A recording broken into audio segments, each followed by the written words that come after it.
Good morning.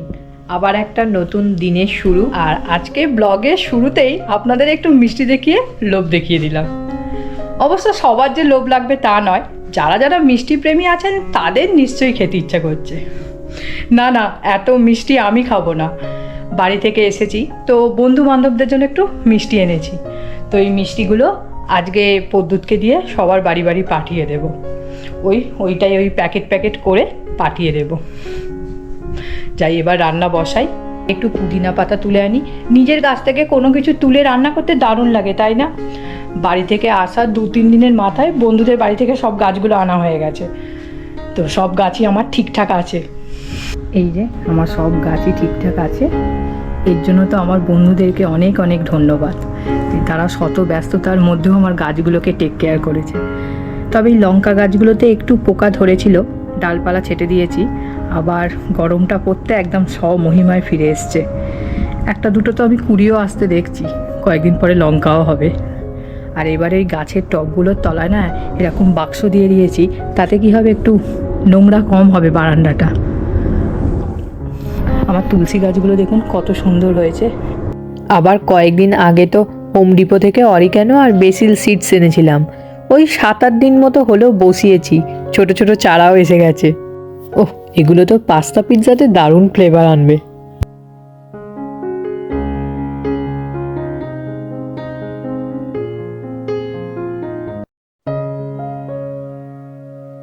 এই যে এই পুদিনা পাতাটা তুলে আনলাম, আর তার সাথে একটু ধনে পাতা, আর তারপর এই পেঁয়াজ আদা রসুনটা নিয়েছি।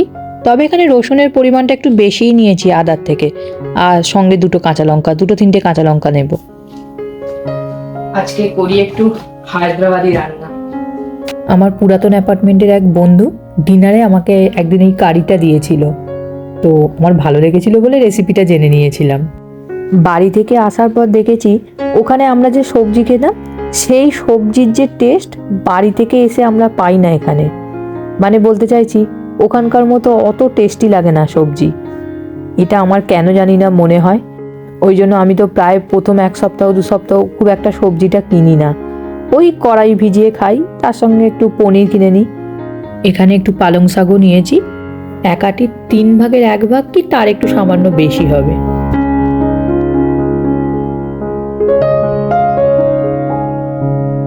রান্নাটা অতটা খাটুনিও নয়, পেঁয়াজ আদা রসুন মিনিট 2 ভেজে, আর ওখানে পালং শাক পুদিনা পাতা ধনে পাতা দিয়ে ওই তারপরে আরও 1 মিনিট মতো নেড়ে ওটাকে পেস্ট করে নেওয়া, আর তারপর দইয়ের মধ্যে ধনে গুঁড়ো জিরে গুঁড়ো গরম মশলা হলুদ নুন আর একটু মরিচ দিয়ে মিশিয়ে নেওয়া। তবে ও এখানে আমাকে টমেটোটা ইউজ করতে বারণ করেছিল।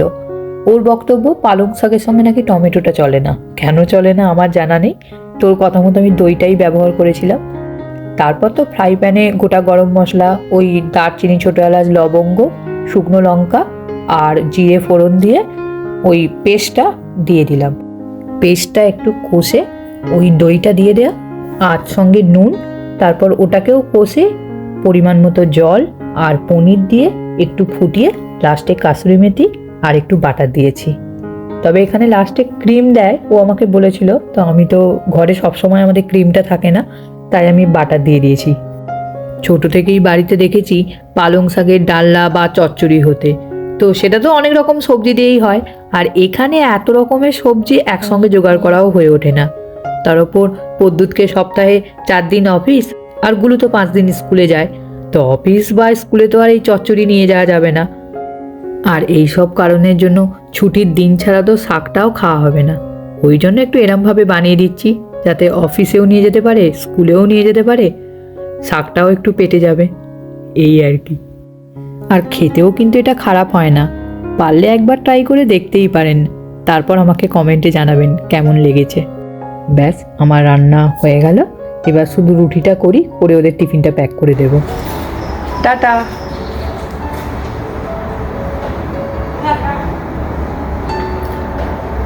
A few moments later. আজকে সারা দিনটা বেশ ভালোই কাটলো, মিষ্টি দিয়ে ব্লগ শুরু করলাম, তারপর সারাদিন তো কেটেই গেল ভালো, কিন্তু বিকালবেলা হতেই একটা বাজে খবর শুনলাম। পদ্যুৎ অফিস থেকে আসার সময় একটা ছোটোখাটো অ্যাক্সিডেন্ট হয়েছে। তো যাক, এটা ভালো যে ও ঠিকঠাক আছে, সব কিছু ঠিকঠাক আছে, কিন্তু গাড়িটা একটু ড্যামেজ হয়েছে, তো ওই জন্য মনটা একটু খারাপ। যতই হোক শখের গাড়ি তো, ড্যামেজ হতে খুব খারাপ লাগছে।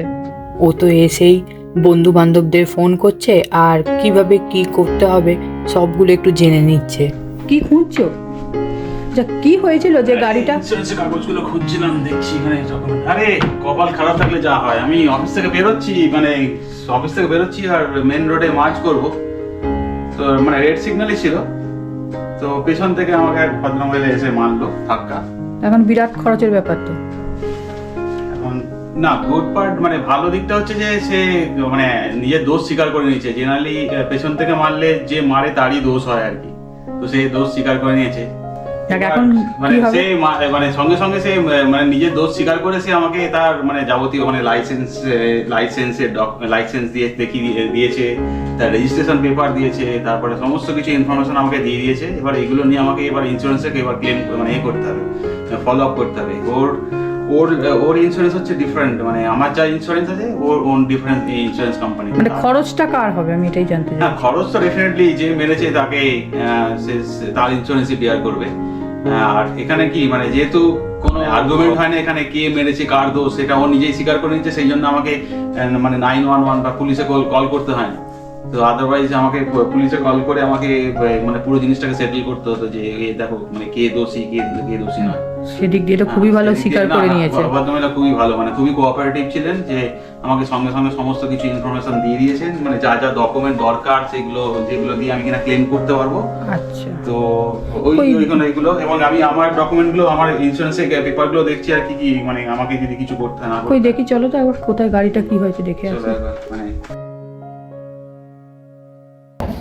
এইখানটা পেছনে যে ঢুকে দিয়েছি, পার্কিং এ দাঁড়িয়েছিলাম, এই পার্কিং মানে সিগন্যালে দাঁড়িয়েছিলাম, এখানটাই যে একদম এইগুলো সব টুবড়ে গেছে, এইখানটাও হ্যাঁ এগুলো সব টুকরে গেছে। হ্যাঁ, রংগুলো একটু একটু করে চটে গেছে আর কি।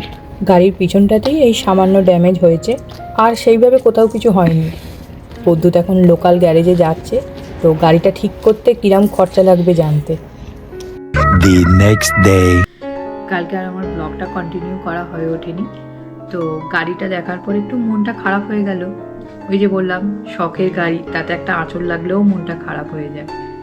আর পদ্যুতেরও তো একটু খারাপ লাগছিল, বুঝতেই পারছিলাম, কিন্তু যাই হোক কি আর করা যাবে, এবার তো ড্যামেজ কন্ট্রোল করতেই হবে। প্রথমে আমাদের যেটা করতে হবে, মানে যে ভদ্র মহিলা ধাক্কা মেরেছেন ওনার ইন্স্যুরেন্স কোম্পানিকে ফোন করে একটা কমপ্লেন করতে হবে। তো তারপর ইন্স্যুরেন্স কোম্পানি এই ঘটনার সত্যতা যাচাই করবে।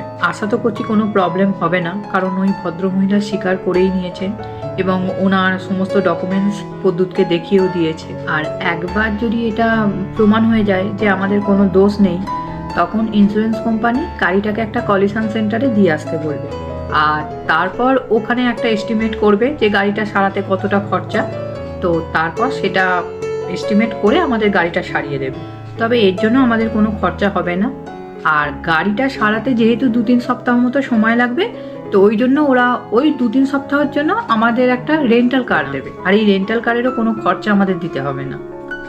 তবে পদ্যুৎ আজকে গাড়িটাকে একটা মানে লোকাল গ্যারেজে নিয়ে গিয়েছিল, মানে গাড়িটা সারাতে কতটা খরচা লাগবে জানার জন্য। তো লোকাল গ্যারেজ থেকে তো বলেছে প্রায় 3,000 থেকে $3,500 মতো খরচা পড়বে, মানে ভারতীয় টাকায় ধরুন 2.5 লাখ থেকে প্রায় 3 লাখ টাকা মতো। তো এখন দেখা যাক কলিশন সেন্টার কত বলে। আর রেন্টাল কারের 2-3 সপ্তাহের জন্য প্রায় $500 থেকে $600 মতো লাগবে। তবে এই এত টাকা ভদ্রমহিলাকে দিতে হবে না, এই সব কিছুই ইন্স্যুরেন্স কোম্পানি বহন করবে। তবে হ্যাঁ, এটাও ঠিক, ইন্স্যুরেন্স কোম্পানি পুরো খরচাটা বহন করছে বটে, তবে আবার ওই কায়দা করে আদায়ও ঠিক করে নেবে। ওই যে ভদ্রমহিলার ইন্স্যুরেন্স কোম্পানি সব খরচাটা দিচ্ছে, তো ভদ্রমহিলার এবার মান্থলি যে ইন্স্যুরেন্স প্রিমিয়াম ওটা ঠিক বেড়ে যাবে। আর আমাদের যে প্রবলেমটা হবে, গাড়িটা হয়তো ঠিকঠাক সারিয়ে দেবে, কিন্তু গাড়িটার একটা হিস্ট্রিতে অ্যাক্সিডেন্ট লেখা হয়ে যাবে, আর এর জন্য গাড়িটার যে সেলিং প্রাইস সেটাও একটু কমে যাবে। কিন্তু কি আর করা যাবে, মেনে তো নিতেই হবে। আর বেশি কিছু আমি বলছি না, আর ব্লগটা এখানেই শেষ করে দিচ্ছি। সবাই খুব ভালো থাকবেন, সুস্থ থাকবেন, আনন্দে থাকবেন। আজকের মতো টাটা, বাই বাই।